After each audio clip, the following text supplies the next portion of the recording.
Conditional instructions क्या होते हैं और क्यों यूज करने हैं, कब यूज करना है, इस बारे में मैं बात करूंगा। तो देखो मैंने यहाँ पर लिखा sometimes you want to watch comedy videos on YouTube. काफी मस्ती वाले वीडियोस देखने का मन कर जाता है कभी कभी यूट्यूब पे, अगर संडे है तो, क्योंकि मंडे से फ्राइडे जो है और सैटरडे जो है लोग अपने कामों में बिजी होते हैं। तो यहाँ पर एक कंडीशन आ गई देखो कि भाई अगर संडे है तो कॉमेडी वीडियोस देखूंगा, छुट्टी है तो देखूंगा, नहीं तो नहीं देखूंगा, या फिर नहीं तो नहीं देख पाऊंगा। और उसी के साथ साथ जंक फूड ऑर्डर करूंगा अगर दोस्त का बर्थडे है तो, क्योंकि रोज तो करने के पैसे होते नहीं है यार। तो वो एक कंडीशन आ जाती है। और भी बहुत सारी कंडीशन हो सकती हैं। आप अपनी हेल्थ का अगर ध्यान रखना चाहते हो तो रोज नहीं कर सकते ऑर्डर, ठीक है, अगर पैसे आपके पास आगे हो भी जाते हैं बहुत सारे तो। लेकिन मोस्टली हॉस्टल में बच्चे रहते हैं तो पैसों की कमी के कारण रोज जंक फूड नहीं खाते हैं, कभी कभी खाते हैं ओकेजनली, हफ्ते में एक बार, हफ्ते में 2 बार मोस्टली। और उसके बाद you might want to buy an umbrella if it's raining. अब यार आप अगर किसी ऐसी जगह पे रहते हो जहाँ पे बारिश नहीं हो रही है या फिर बरसात का मौसम नहीं है, तो आप अम्ब्रेला क्यों खरीदोगे? और आप लोग अम्ब्रेला खरीद लोगे अगर बारिश हो रही है और आपके पास मनी है तो। हो सकता है बारिश होती हो आपकी जगह पर और यार पैसे नहीं है आपके पास फालतू एक छाता खरीदने के, आप अंदर बैठ सकते हो जब तक बारिश हो रही है। तो ये कंडीशंस आ गई हैं। अब अगर मुझे इस तरह की कंडीशंस अपने प्रोग्राम में लानी पड़ गई तो मैं किस तरह से उसको लिखूंगा, ये इस चैप्टर का मुद्दा है। तो यहाँ पर हम लोग इस तरह की जो कंडीशंस है उसको सी प्रोग्राम में मॉडल करेंगे। सी प्रोग्राम में हमारे पास कैसे आ सकते हैं यूज केसेस इस तरह के, हमारे पास इस तरह से आ सकते हैं कि यार अगर किसी यूजर ने नंबर जो एंटर किया है अगर वो इवन है तो उसको बता दो कि नंबर इवन है। और अगर किसी ने बोला है कि ऑड है, यानी कि अगर उसने ऑड एंटर किया नंबर तो ये लिख कर आ जाए कि नंबर ऑड है। All these are decisions which depends on a condition being met. अगर वो कंडीशन जो है वो आपकी सेटिस्फाई हो रही है तब आप लोगों का जो कोड है कुछ वो एग्जीक्यूट होना चाहिए, वरना नहीं होना चाहिए। तो इसके लिए सी लैंग्वेज में हमारे पास होते हैं कंडीशनल इंस्ट्रक्शंस। आप डिसीजन मेकिंग सी प्रोग्रामिंग के अंदर अंदर कर सकते हो। अब यहाँ पर in C language too we must be able to execute instruction on a condition या फिर more than one condition being met, ठीक है। इसके लिए हमारे पास प्राइमरीली 2 तरह के इंस्ट्रक्शंस होते हैं, एक इफ एल्स स्टेटमेंट जो कि मोस्टली आप लोग यूज करोगे, और एक स्विच स्टेटमेंट भी होता है जिस पर हम अभी आएंगे। लेकिन इफ एल्स का जो सिंटेक्स है वो बहुत ही स्ट्रेट फॉरवर्ड है, तो जल्दी से उसको देख लेते हैं। पहले यहाँ पर मैं यहाँ पर करूंगा क्या, ओपन इन विजुअल स्टूडियो, मैंने गलती से कर दिया, आई मेंट विजुअल स्टूडियो कोड। ये थोड़ा भारी सॉफ्टवेयर होता है विजुअल स्टूडियो, मुझे इसको विजुअल स्टूडियो कोड में खोलना है। तो ओपन विद कोड पे आप लोग क्लिक करना। अगर विजुअल स्टूडियो इंस्टॉल है तो उसमें मत खोल लेना, क्योंकि अभी हम जो है वो कोड से काम चला लेंगे। यहाँ पर मैं एक नई वो बनाऊंगा फाइल, और यहाँ पर मैं लिखूंगा 03_if basic.c, और इसमें एक बेसिक मैं सी प्रोग्राम बनाऊंगा इफ स्टेटमेंट को यूज करके। तो यहाँ पर मैं क्या कर रहा हूँ, लिख रहा हूँ हैश इंक्लूड stdio.h। मैंने ये अपनी बॉयलर प्लेट से उठाया है। अगर आप लोगों ने नहीं पता कि आपको बॉयलर प्लेट मैंने किस तरह से स्निपेट्स से जनरेट करी थी, यहाँ पर मैंने आप लोगों को बताया था कि यूजर स्निपेट्स पे क्लिक करके आप लोग जनरेट कर सकते हैं। तो यहाँ पर stdio.h और ये वो। अब यहाँ पर अगर मैं लिख दूँ इंट a और b, और मैं यूजर से कहूँ कि भाई देखो ऐसा है, तुम दे दो मुझे एक नंबर और बैकस्लैश n, सेमीकोलन लगा लेना, और उसी के साथ साथ जो वो नंबर है वो स्कैन एफ की मदद से मैं %d करके और यहाँ पर %a कर दूंगा, ठीक है। तो %a, और इस बारे में हमने बात की थी, एंड यस मुझे स्कैन एफ यूज करना पड़ेगा ना कि प्रिंट एफ। और ये करने के बाद क्या होगा कि ये नंबर जो है वो रीड हो जाएगा, इसमें जो a वेरिएबल है उसके अंदर आ जाएगा ये नंबर, ठीक है। और इसके बाद यहाँ पर मैं क्या करूंगा कि एक इफ स्टेटमेंट लिखूंगा। तो पहली बार हम यहाँ पर अपने प्रोग्राम में डिसीजन मेकिंग कर रहे हैं, और इस तरह से मैं लिखूंगा। तो ये जो इफ है ये ब्लॉक यहाँ पर स्टार्ट हुआ है, और एक और मैं यहाँ पर ब्लॉक लिख रहा हूँ एल्स, जो कि ऑप्शनल है, तो इसको मैं भी आपको हटा के भी दिखाता हूँ। मैं सिर्फ इतना करता हूँ। तो देखो यहाँ पर मैं लिखूंगा इफ a%2 इक्वल्स टू 0, यानी कि अगर 2 से डिवाइड करूं मैं a को और आता है मेरे पास 0, तब क्या हो जाए, तब प्रिंट एफ कर दो। और यहाँ पर मैं लिख दूंगा प्रिंट एफ, और उसके बाद मैं लिख दूंगा %d इज इवन, ठीक है, और बैकस्लैश n लगा देता हूँ। थोड़ा प्रोग्राम अच्छा दिखता है बस बैकस्लैश n लगाकर। मैंने %d इज इवन लिखा, और %d की जगह मैं a लिख दूंगा। तो a जो भी वैल्यू होगी वो यहाँ पर आ जाएगी। तो जरा इस प्रोग्राम को कंपाइल एंड रन करके देखते हैं कि ये क्या करता है। तो ये यहाँ पर मुझसे पूछ रहा है एंटर अ नंबर, मान लो मैं 5 लिखूं अगर, या फिर 4 लिखूं पहले, तो ये कह रहा है 4 is even. Eight the same time अगर मैं वापस से रन करूँ इसको और मैं 5 लिखूं तो इसने मुझे कुछ दिखाया नहीं। तो यहाँ पर मेरा सिर्फ इफ ब्लॉक था यहाँ पर, तो ये तभी एग्जीक्यूट होगा जब ये कंडीशन इसके अंदर की ट्रू होगी, यानी कि ये कंडीशन ट्रू में वैल्यूएट होगी। अब आप लोग कहोगे मैं चाहता हूं कि अगर ऑड हो तो वो मुझे बताए कि ये नंबर ऑड है, तो उसके लिए ही होता है एल्स, कि अगर इफ एग्जीक्यूट नहीं हुआ तो यहाँ पर एक दूसरा ब्लॉक है जो कि एग्जीक्यूट होने के लिए तैयार बैठा है। अगर ये फेल होता है तो ये एग्जीक्यूट होगा, और अगर ये एग्जीक्यूट होता है तो ये एग्जीक्यूट नहीं होगा। तो ये अगर मगर वाली बात है, जैसे हिंदी में होता है ना, अगर ऐसा तो ये करो वरना ऐसा करो, तो वही है। इफ ये कंडीशन ट्रू है, अगर भिंडी की सब्जी मिल जाए तो भिंडी की सब्जी ले आओ, वरना कद्दू की सब्जी ले आओ, ठीक है। तो इस तरह से आप लोग कर सकते हो। अब यहाँ पर मैंने इसको यहाँ पर ऐसे पेस्ट कर दिया और यहाँ इवन को ऑड कर दूंगा और मैं आपको रन करके दिखाऊं। कोई भी नंबर आप लोग यहाँ पर लिखो, 34 इवन है, 55 ऑड है, तो ये नंबर हम लोगों ने कोई भी डाला हो वो बता देगा कि जो हमने नंबर एंटर किया है वो इवन है या ऑड है। तो मैं यहाँ पर लिखूंगा C program to check whether a number is even और odd। तो ये एक सी प्रोग्राम है जो कि चेक करता है कि एक नंबर इवन है या ऑड है। और ये क्वेश्चन आ जाता है कभी कभी एग्जाम्स में और क्विक इंटरव्यूज में कि कैसे करोगे तुम, तो आप लोगों को ये आना चाहिए, ठीक है। तो हमने एक बहुत ही बेसिक इफ एल्स स्टेटमेंट लिखा और पहली बार हमने डिसीजन मेकिंग करी अपने सी प्रोग्रामिंग के अंदर, ठीक है। तो हमने एक कंडीशन पूछी यूजर से कि भाई अगर ऐसा हो तो ऐसा कर दो वरना वैसा कर दो।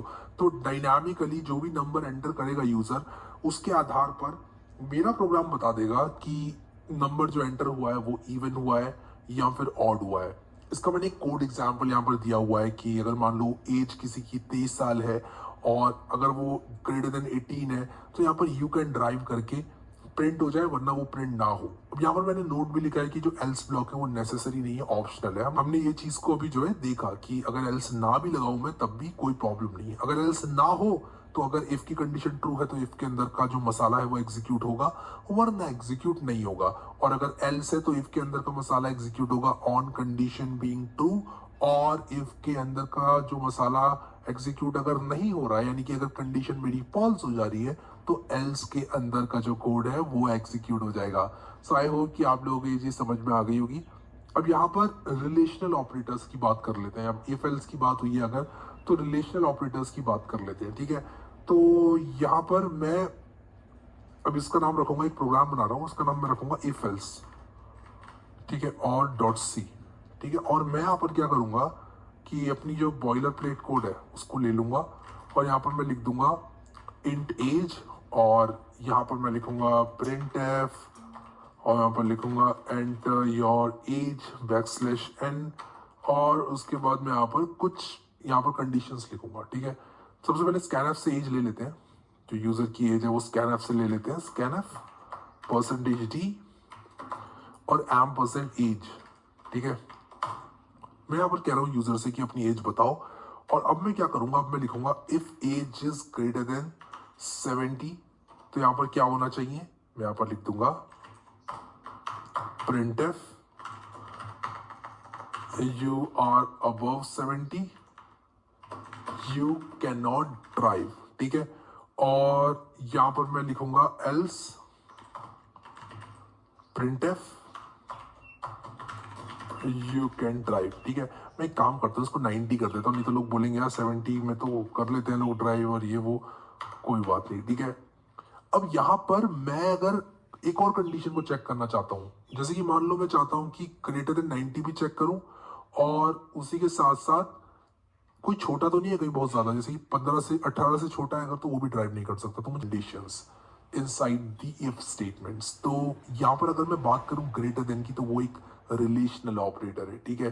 तो रिलेशनल ऑपरेटर क्या होता है कि ग्रेटर देन इक्वल टू और नॉट इक्वल टू, ये सारे रिलेशनल ऑपरेटर होते हैं जो कि ट्रू या फॉल्स में इवैल्यूएट होते हैं, ठीक है। अब मैं अगर यहाँ पर लिख दूं ग्रेटर देन इक्वल टू, मान लो मैं 90 वाले को भी चलाने नहीं देना चाहता हूँ, सिर्फ 89 तक चलाने देना चाहता हूँ गाड़ी, तो मैं यहाँ पर ग्रेटर देन इक्वल टू लिख दूंगा। और यहाँ पर मैंने सेमीकोलन नहीं लगाया, इसलिए इस तरह से ये रो रहा है। और काफी अच्छा लगता है मुझे VS कोड इसीलिए कि कहीं भी थोड़ी मोड़ी गड़बड़ होती है तो रेड कलर से ये फ्लैश होना स्टार्ट हो जाता है, और ये एक बहुत अच्छी बात है, क्योंकि अगर रेड कलर से फ्लैश होना स्टार्ट हो रहा है तो अच्छा ही है ना, आप लोगों को एक संकेत मिल जाता है कि हाँ यार ये यहाँ पर मेरी जो कोड है उसमें गलती हो सकती है, और आप लोग उसको जो है करेक्ट कर लेते हो।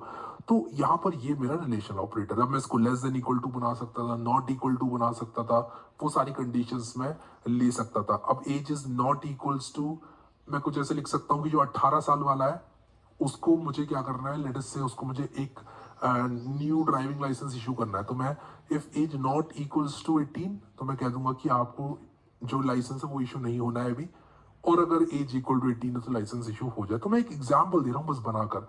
तो होता बेसिकली ये है कि नॉट इक्वल टू करने से अगर वो बराबर नहीं है तो जैसे कि मान लो मैंने यहाँ पर लिखा कि age is not equal to 18, अगर आपकी एज 18 नहीं है तो क्या होगा, ये ट्रू साबित होगा वरना फॉल्स होगा।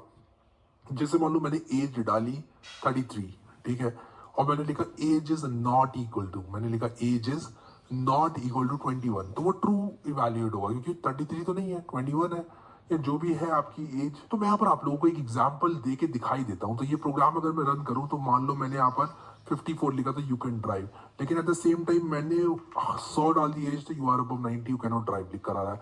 अब यहाँ पर मैं इसी को एक एग्जाम्पल लेके दिखाता हूँ आप लोगों को। अगर मैं लिखूँ एज नॉट इक्वल टू 90 तो you are above 90 you can not drive लिख कर आए।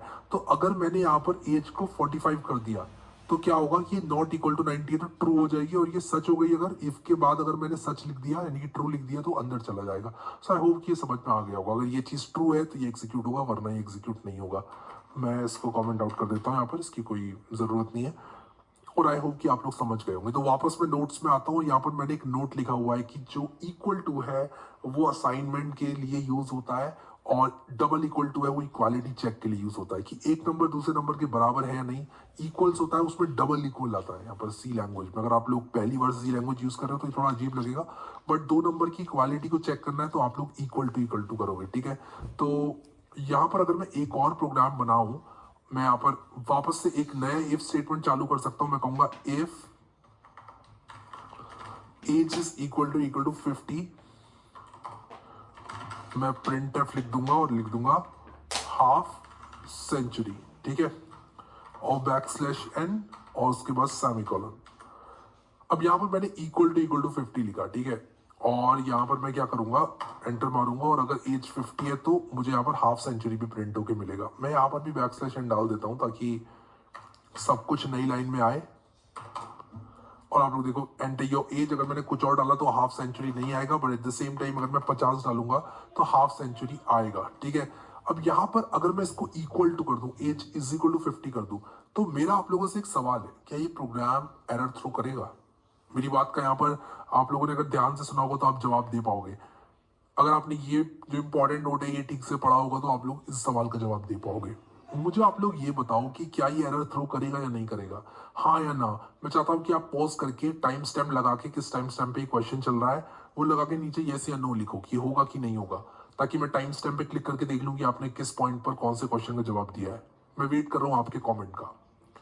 ओके, तो इस सवाल का जवाब है कि एरर थ्रो ये नहीं करेगा, लेकिन प्रोग्राम को ब्रेक कर देगा, और ये यहाँ पर एक बहुत बड़ी प्रॉब्लम साबित कर सकता है आपके प्रोग्राम में। देखो, तो मैं यहाँ पर कंट्रोल एस से सेव करता हूँ इस प्रोग्राम को और आप लोगों को रन करके दिखाता हूँ। तो मैंने एंटर योर एज में 67 लिखा, तो ये हाफ सेंचुरी दिखा रहा है, जबकि यहाँ पर एज 50 है तब हाफ सेंचुरी आना चाहिए। तो ये इक्वल टू जो है ये असाइनमेंट ऑपरेटर है, और सी लैंग्वेज में, मेरी बात को बहुत ध्यान से सुनना इस पॉइंट पर, सी लैंग्वेज में कोई भी नॉन जीरो चीज को ट्रू माना जाता है। तो ये एक नॉन जीरो नंबर है, एज इज इक्वल टू 50 यानी कि एज में 50 आ रहा है, और ये जीरो कहीं से कहीं तक नहीं है। तो कोई भी नॉन जीरो नंबर क्या होता है सी लैंग्वेज में, उसको ट्रू माना जाता है, और क्योंकि ये ट्रू है इसलिए ये एग्जीक्यूट होगा हर बार, चाहे आप 50 डालो या 50 ना डालो। मेरी इस बात को आप लोग ध्यान से सुन लो एक बार और, कि एज इज इक्वल टू 50 क्या है, ये age equal, if age is equal to 50 और नॉट, ये नहीं है। इक्वल टू मैथमेटिक्स में तो आपका ये होता है इक्वालिटी चेक, लेकिन सी लैंग्वेज में इक्वल टू असाइनमेंट ऑपरेटर होता है, और इक्वालिटी चेक के लिए डबल इक्वल टू यूज करते हैं। तो यहाँ पर थोड़े से डिफरेंस आ जाते हैं, जो आपकी बेसिक मैथमेटिक्स है और आपकी सी लैंग्वेज है उसमें, और ये डिफरेंस अगर आप लोगों को नहीं पता है तो आप लोगों के लिए प्रॉब्लम साबित हो सकती है, क्योंकि कभी कभी आप लोगों को एरर भी नहीं देता है प्रोग्राम, और आपको अगर प्रोग्राम एरर नहीं दे रहा है और आप लोगों से एक्सपेक्ट आप लोग कर रहे हैं प्रोग्राम से कुछ करने को, तो वो कुछ और करके आपको दे सकते हैं अगर आपको ये कॉन्सेप्ट क्लियर ना हो। इसलिए यहाँ पर इंपॉर्टेंट नोट करके डाला है मैंने। इंपॉर्टेंट इसीलिए लिखा है कि इक्वल टू असाइनमेंट के लिए यूज होता है, लेकिन double equal to equality check के लिए यूज होता है। The condition can be any valid expression, आप उसके अंदर कुछ भी डाल सकते हैं। और सी में a non zero value is considered to be true, तो मैंने इसके अंदर जीरो के अलावा कुछ भी दे दिया, कुछ भी दे दिया, चाहे वो कोई चीज अगर कोई एड्रेस पे रिटर्न कर रहा है, कोई भी वियर्ड चीज पे रिटर्न कर रहा है सी में, और वो नॉन जीरो है, तब वो ट्रू हो जाएगी। ठीक है, तो मुझे यहाँ पर ये जो रिलेशनल ऑपरेटर्स हैं इनको बड़े ध्यान से यूज करना है। मुझे कोई ऐसी चीज नहीं डाल देनी है जो कि रिलेशनल ऑपरेटर नहीं है और वो ट्रू रिटर्न कर दे, या फिर कोई भी नॉन जीरो नंबर रिटर्न कर दे और मेरी जो कंडीशन है वो हमेशा ट्रू हो जाए और मेरा जो कोड है वो एग्जीक्यूट हो जाए। तो इन सब चीजों का ध्यान जो है आप लोगों को देना पड़ेगा। अब लॉजिकल ऑपरेटर्स की बात करते हैं। लॉजिकल ऑपरेटर्स क्या करते हैं, जैसे मान लो दो कंडीशंस है, if age is greater than 18 and less than 70 then you can drive. ठीक है, तो यहाँ पर मैं एक नया प्रोग्राम बनाता हूँ, मैं यहाँ पर लिखूंगा 03_ और मैं यहाँ पर लिख दूंगा if logical operators dot C, और यहाँ पर बॉयलर प्लेट में लगा लूंगा। और थोड़ा सा टाइम बचाने के लिए मैं क्या करूंगा, यहाँ पर इसको कॉपी कर लेता हूँ और यहाँ पर इंट एज भी लिखना पड़ेगा। तो मैंने कहा एंटर योर एज, एज को ले लिया। अब मैं यहाँ पर लिखूंगा if age is less than 70, और मैं कहूंगा कि और उसी के साथ साथ, अब मैं ऐसे एंड लिखूंगा यहाँ पर तो ये सिंटेक्स एरर देगा, और सिंगल एंड दूंगा तब सिंटेक्स एरर नहीं देगा, लेकिन ये बिटवाइज ऑपरेशन परफॉर्म कर देगा। इसलिए मुझे ध्यान रखना है कि मेरा लॉजिकल ऑपरेटर एंड के लिए डबल एंड है। ठीक है, तो यहाँ पर देखो आप लोग डबल एंड है, और मैं कहूंगा एंड उसी के साथ साथ एज इज, मैंने लिखा age is less than equal to 70 and age is greater than equal to 18। अगर ये दोनों कंडीशंस आपकी सेटिस्फाई हो रही हैं तब you are above 18 and below 70 you can drive. ठीक है, तो मैं इस तरह से लिखूंगा, else you can not drive. अब आप लोग अगर इसको रन करोगे प्रोग्राम को, तो देखो 56 वाला ड्राइव कर पा रहा है लेकिन 122 वाला ड्राइव नहीं कर पा रहा है। उसी के साथ साथ 1 साल का बच्चा ड्राइव क्यों कर पा रहा है, मैंने कुछ गड़बड़ करी है क्या? Age is less than equal to 70 and greater than equal to 18, age 1 में लिख रहा हूं तो ड्राइव कर पा रहा है। This is stranger. ओके, तो यू कैन नॉट ड्राइव, मैंने यहाँ पर यू कैन नॉट ड्राइव लिखना है, आई एम सॉरी। मुझे यहाँ पर यू कैन ड्राइव मैंने लिखा है और यू कैन नॉट ड्राइव मैंने लिखा है। तो क्या हो रहा है कि अगर एज 1 है तो ये कंडीशन फॉल्स हो जा रही है और वो यहाँ पर आ जा रहा है, और यू कैन नॉट ड्राइव यहाँ पर मेरा प्रिंट हो जा रहा है। तो आप लोग देखो कि अगर आपकी एज जो है वो है 18 और 70 के बीच में, तो ये क्या कर रहा है, यू कैन ड्राइव कर रहा है। लेकिन अगर आप 17 साल के हैं तो यू कैन नॉट ड्राइव ये लिख कर आ रहा है। ठीक है, तो इस तरह से आप लोग इफ एल्स का इस्तेमाल कर सकते हो, और एक ही इफ के अंदर आप लोग लॉजिकल ऑपरेटर्स लगाकर मल्टीपल कंडीशन सेटिस्फाई हो रही है या नहीं हो रही है ये देख सकते हो। ठीक है, अब यहाँ पर मान लो मुझे एक और कंडीशन लिखनी है कि अगर किसी के पास वीआईपी पास भी है, तो वीआईपी पास है तो वो चला सकता है। हालांकि ये बात बहुत अजीब सी है, तो दिल पे मत लेना इस बात को कि यार वीआईपी पास है तो फिर 1 साल का भी बंदा कैसे गाड़ी चला सकता है। तो मैं बस मान लो एक एज्यूम करते हैं कि एक इमरजेंसी पास बोल देते हैं उसको, कि यार किसी को अगर इमरजेंसी हो जाती है तो 16 साल का बंदा भी गाड़ी चला पाए, कुछ ऐसा हम लोग अगर मान के चले, तो मैं कहूंगा कि या तो आपकी एज ये सेटिस्फाई करती हो, या फिर क्या हो, और आपका जो वीआईपी है, वीआईपी जो पास है वो इक्वल टू 1 के, मान लो एक इंटीजर वेरिएबल में बना रहा हूँ वीआईपी जो कि हमेशा 0 होता है, लेकिन कोई इमरजेंसी के केस में वीआईपी आपका जो है वो 1 हो जाता है, और इसको मैं वीआईपी पास ही बोलता हूँ।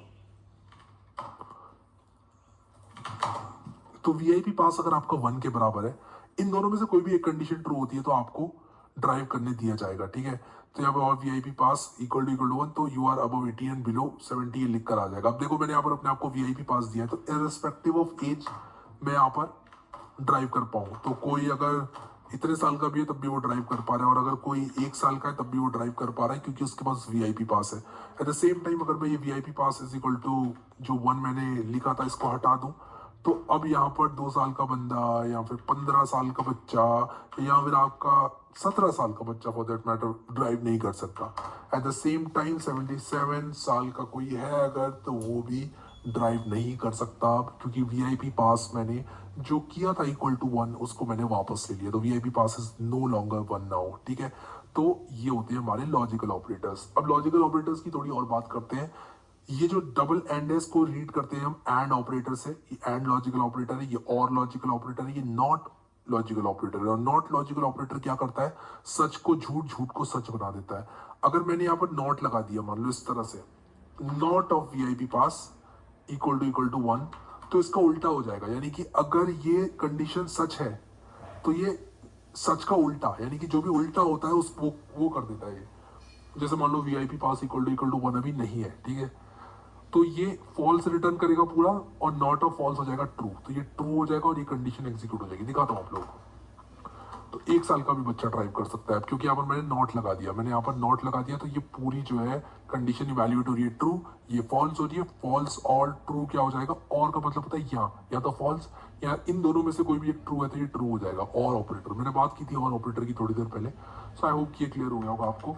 नॉट ऑपरेटर क्या करता है, नॉट ऑपरेटर का मतलब कि इस पूरे का उल्टा, यानी कि अगर कंडीशन ट्रू में वैल्यूएट हो रही है तो वो फॉल्स बन जाएगी, और अगर फॉल्स में वैलिड हो रही है तो वो ट्रू बन जाएगी।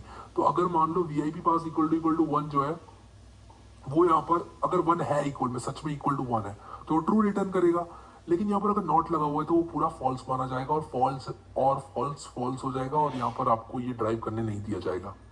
आई होप मैं आप लोगों को लॉजिकल ऑपरेटर्स समझा पाया। मैंने नोट्स भी बना के दिए हुए हैं आप लोगों को, और आप लोग जो है इसको बाद में रिवीजन भी बड़े आराम से कर सकते हो। सारे नोट्स आपके लिए ही लिखे हैं, तो ये आपके अपने हैं। और यहाँ पर देखो मैंने लॉजिकल ऑपरेटर्स को थोड़ा और प्यार से समझाया हुआ है आगे। एंड ऑपरेटर क्या है, is true when both the conditions are true. अब 1 का मतलब है ट्रू, 0 का मतलब है फॉल्स, ठीक है। 1 and 0 is validated as false, 0 and 0 false, 1 and 1 ही ट्रू होगा, 0 and 1 भी फॉल्स होगा। तो मैंने 2 बार नहीं लिखा, 1 and 0, 0 and 0 एक ही बात हो गई, सॉरी 1 and 0, 0 and 1 एक ही बात हो गई, तो मैंने इसको 2 बार नहीं लिखा। बट आप समझ गए यार, एंड का मतलब होता है और, यानी हिंदी में और होता है एंड का मतलब, कि अगर ये भी और ये भी, तो दोनों कंडीशंस अगर ट्रू हो रही हैं तभी वो इवैल्यूएट होगा ट्रू में, वरना अगर दोनों में से एक भी कंडीशन मिस हुई तो वो फॉल्स में इवैल्यूएट हो जाएगा। उसी के साथ साथ यहाँ पर आप लोग देख रहे हो और ऑपरेटर, और का मतलब होता है कि दोनों में से कोई भी एक, ठीक है, या दोनों भी हो जाती है तो भी कोई प्रॉब्लम नहीं है। तो और का मतलब होता है या, और का मतलब क्या होता है, या हिंदी में, या तो तुम जो हो वो बहुत अमीर हो, या फिर तुम्हें बहुत ज्यादा नॉलेज हो, या फिर तुमने बहुत कुछ उखाड़ा हो अपनी लाइफ में। तो इस तरह से या करके आप लगा सकते हो, उनमें से कोई भी एक कंडीशन ट्रू हुई तो वो बात जो है वो ट्रू हो जाएगी। जैसे मैं कहूँ, अगर आपने रेड शर्ट पहनी है या काले जूते पहने हैं तो अंदर आ जाओ, तो कौन अंदर आएगा, जिसने रेड शर्ट पहनी है वो भी अंदर आएगा, जिसने काले जूते पहने हैं वो भी अंदर आएगा, जिसने रेड शर्ट और काले जूते पहने हैं वो भी अंदर आएगा। लेकिन कौन अंदर नहीं आएगा, जिसने काली शर्ट और चप्पल पहने वो नहीं आएगा अंदर, ठीक है। तो आप समझ गए यहाँ पर यार, मतलब मेरी जो बातें हैं वो आप लोगों को दिमाग में मैं आई होप घुसा पा रहा हूँ, और आगे और भी घुसाऊंगा यार। अभी तो ऐसे ऐसे कॉन्सेप्ट से देखो कितने आराम आराम से बताता हूँ, कितनी आसानी से आप लोगों को समझ में आएंगे। आप लोग भी कहोगे कि यार मतलब ये पहले क्यों नहीं मुझे पता चली एनालॉजी इतनी मजेदार। तो यहाँ पर और का मतलब होता है या, ये आपको समझ में आ गया। सिमिलरली नॉट पे ज्यादा एम्फेसाइज नहीं करूंगा। देखो, returns true if given false and false if given true. सच को झूठ और झूठ को सच बना देने वाले को क्या कहते हैं, नॉट ऑपरेटर कहते हैं। तो हार कर भी जीतने वाले को बाजीगर कहते हैं, और झूठ को सच और सच को झूठ बना देने वाले को नॉट ऑपरेटर कहते हैं। वाह भाई वाह, नीचे कमेंट में जरूर लिखना वाह भाई वाह, ठीक है। तो देखो यहाँ पर अगर मैं लिखूंगा नॉट ऑफ 3 इक्वल्स टू 3, अब डबल इक्वल टू यूज करना, कहीं इक्वल टू यूज मत कर देना, फिर कहोगे यार ये क्या हुआ। डबल इक्वल टू का मतलब क्या होता है, आप लोग इक्वालिटी चेक मार रहे हो। सिंगल इक्वल टू का मतलब क्या होता है कि आप लोग असाइनमेंट कर रहे हो, ठीक है।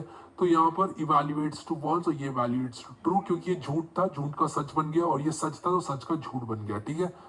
मैं ट्रू को सच और फॉल्स को झूठ बोल रहा हूँ, आप लोग समझ गए होंगे यहाँ पर।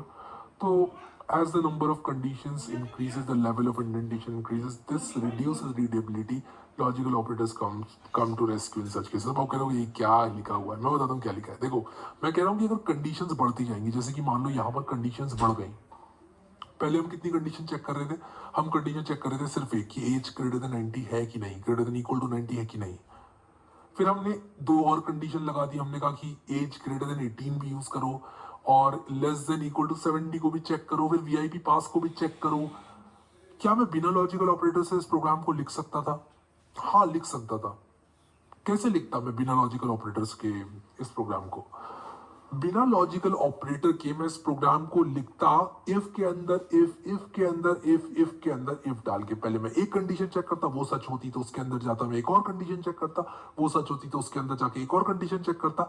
जरा सोचो, अगर मैं वैसे प्रोग्राम लिखना चालू कर दूं, यानी कि मैं इफ ऐसे करूं और मतलब उसमें कुछ गलत नहीं होगा। अगर आप लोग कुछ इस तरह से लिख रहे हो, मैंने यहाँ पर शिफ्ट नहीं दबाया, हाँ, इफ मैंने मान लो फिर ऐसे लिखा, तो ऐसे मेरा प्रोग्राम यहाँ तक पहुंच जाएगा और मेरे यहाँ पर स्क्रॉल बार आ जाएगा और प्रोग्राम की रीडेबिलिटी जो होगी उसकी सत्यानाश हो जाएगी। ठीक है, तो मैं नहीं चाहता कि मेरे प्रोग्राम की रीडेबिलिटी खराब हो, इसीलिए यहाँ पर लॉजिकल ऑपरेटर्स का यूज करते हैं। एक ही बार में बात आप बोल देते हो अपनी और उसी के साथ साथ नॉट और एंड ऑपरेटर का यूज करके रीडेबिलिटी भी बहुत सही से बढ़ जाती है प्रोग्राम की। क्योंकि अगर आप इतने सारे इफ देखोगे तो शायद आप डर के भाग जाओ, लेकिन अगर आप ये देखोगे तो ये पढ़ने में आ रहा है कि अगर age is less than equal to 70 और age is greater than equal to 18 है, अगर ये ट्रू है या फिर ये ट्रू है, यानी कि इतना ट्रू है जितना सेलेक्ट किया है मैंने, या तो ये पूरा ट्रू हो या ये पूरा ट्रू हो, तो आप इन दोनों को एक एक करके चेक कर लोगे। तो अगर मैं कोई खतरनाक सा आप लोगों को भी कॉम्बिनेशन दे दूं लॉजिकल ऑपरेटर्स और यहाँ पर रिलेशनल ऑपरेटर्स का, तब भी आप लोगों को कोई परेशानी नहीं होगी। ठीक है, चलो जी बढ़िया, यहाँ पर बहुत आराम से हम लोगों ने देखा चीजों को। अब एल्स इफ क्लॉज के बारे में बात करते हैं। एल्स इफ क्लॉज क्या होता है? अब एक सिनेरियो की बात करते हैं जहां पर आप लोगों को मल्टीपल कंडीशंस चेक करनी है और कुछ इस तरह से चेक करनी है कि अगर एक कंडीशन फेल हो जाए तो वो दूसरी कंडीशन को चेक करे, अगर वो भी फेल हो जाए तो उसके बाद एक और कंडीशन चेक करे, और अगर वो भी फेल हो जाए तो उसके बाद कंडीशन जितनी मैं देता जाऊं चेक करते रहो और फाइनली एक जो एंड में मेरा एल्स क्लॉज होगा वो एग्जीक्यूट हो जाए। ऐसा करने के लिए एल्स इफ क्लॉज होता है हमारे पास। अगर आप लोगों को समझ में नहीं आया तो चलो एग्जाम्पल देख लेते हैं इसका। ठीक है, तो मैं यहाँ पर एक फाइल बनाऊंगा 03 इफ एल्स, और इफ यहाँ पर लिखूंगा और बॉयलर प्लेट कोड में लिखूंगा, और मैं यहाँ पर करूंगा क्या कि लिखूंगा print F enter your number, यानी कि मैं बोल रहा हूं कि नंबर एंटर करो, और मैं यहाँ पर लिखूंगा स्कैन एफ परसेंटेज डी, और मैं यहाँ पर लिख दूंगा एम्परसेंड और नम, और ऑब्वियसली मुझे इंट नम भी बनाना पड़ेगा यार, इंट नम, और उसी के साथ साथ मैंने यहाँ पर जैसे कि इंट नम लिख दिया तो scan F percentage D ampersand num मैं यहाँ पर लिख दूंगा और मेरा जो नंबर है वो आ जाएगा नम के अंदर। अब मैं यहाँ पर क्या करूंगा, एक इफ कंडीशन लिखूंगा।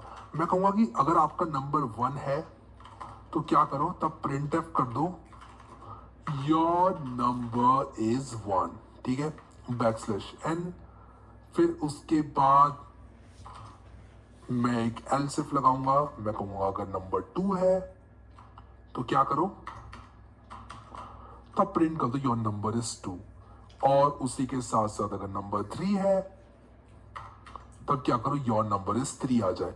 वरना क्या हो, वरना कर दो प्रिंट एफ इट्स नॉट 1 2 और 3। ठीक है, backslash N.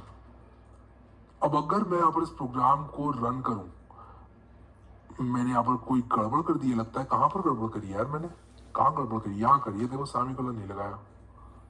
Enter your number 3, your number is 3, enter your number 1, your number is 1। तो ये किस तरह से एग्जीक्यूट हो रहा है ये मैं बताता हूँ। और अगर कुछ और नंबर डाल दूं तो ये कह रहा है कि इट्स नॉट 1 2 और 3। ठीक है, तो अगर आप लोग मान लो 45 डालो तो इट्स नॉट 1 2 और 3, 34 क्यों प्रिंट हो रहा है, ऐसा क्यों हो रहा है, मुझे जरा देखना पड़ेगा ये 34 कहाँ से प्रिंट हो रहा है। मैंने इस तरह से इसको, ओके, तो मैंने यहाँ पर 34 लिख दिया, तो मुझे यहाँ पर वापस से ऐसे रन करना पड़ेगा 56, इट्स नॉट 1 2 और 3। ठीक है, तो यहाँ पर क्या हो रहा है ना कि सबसे पहले जो नम है उसके अंदर लिया जा रहा है एक नंबर इनपुट, यानी कि मैं कह रहा हूं कि अपना नंबर डालो नम के अंदर, और एक बार आपका नंबर नम के अंदर आ गया तब क्या होगा कि पहली इफ यहां पर एग्जीक्यूट होगी।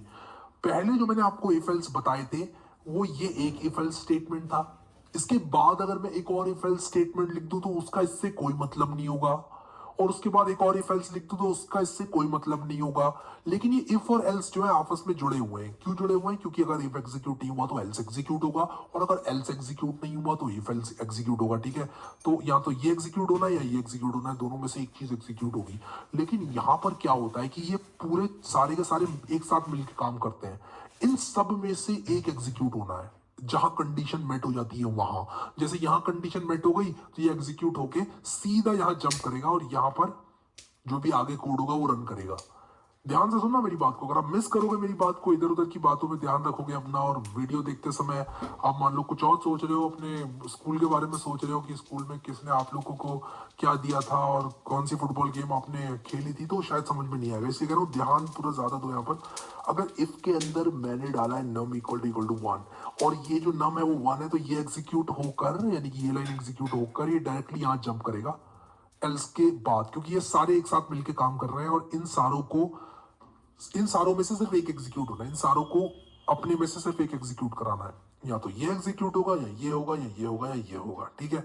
तो ये चेक हुई पहले कंडीशन, मान लो फॉल्स हो गई, फिर ये चेक होगी कंडीशन, मान लो ये भी फॉल्स हो गई, फिर ये चेक होगी कंडीशन, मान लो ये ट्रू हो गई, तो ये प्रिंट होके डायरेक्टली कंट्रोल आपका कहाँ चला जाएगा, एल्स के बाद। और जब मैं बोलता हूँ कि कंट्रोल चला जाएगा एल्स के बाद, उसका मतलब ये है कि जो प्रोग्राम है फिर यहाँ से यहाँ पर आ जाएगा प्रोग्राम, फिर ये एग्जीक्यूट होगा रिटर्न 0। अगर यहाँ पर प्रिंट है तो वो एग्जीक्यूट होगा, जो भी है इसके बाद वो एग्जीक्यूट होगा। तो आई होप समझ गए होगे अब आप कि ये जो इफ एल्स एल्स लैडर बोलते हैं इसको, इफ एल्स इफ और एल्स, ये लैडर है पूरी, यानी कि ये आपस में जुड़ी हुई है। जैसे सीढ़ी जुड़ी हुई होती है ना, जैसे सांप सीढ़ी खेला होगा आपने, जो लैडर होती है वो जुड़ी हुई होती है आपस में, तो वो सारे के सारे ये जुड़े हुए हैं एक साथ। और अगर मैं इसके बाद मान लो एक इंडिपेंडेंट इफ लिख देता हूं, तो उस इफ का इससे कोई मतलब नहीं होगा, वो अपने में चलेगा, ठीक है।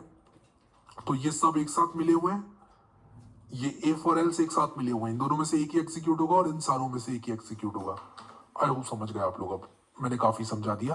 काफी लोग सोच रहे होंगे कि यार मैं कुछ ज्यादा ही समझा देता हूँ कभी कभी, आप सोचते हो यार मैं समझ गया, बार बार मत बताओ। लेकिन मैं उन लोगों के लिए बोलता हूँ ये बातें जो कि एक बार में शायद नहीं समझ पाते हैं, या फिर वो लोग जो है थोड़ा बिगिनर है, पहली बार प्रोग्रामिंग कर रहे हैं, तो उन लोगों को भी यार साथ लेकर चलना पड़ता है।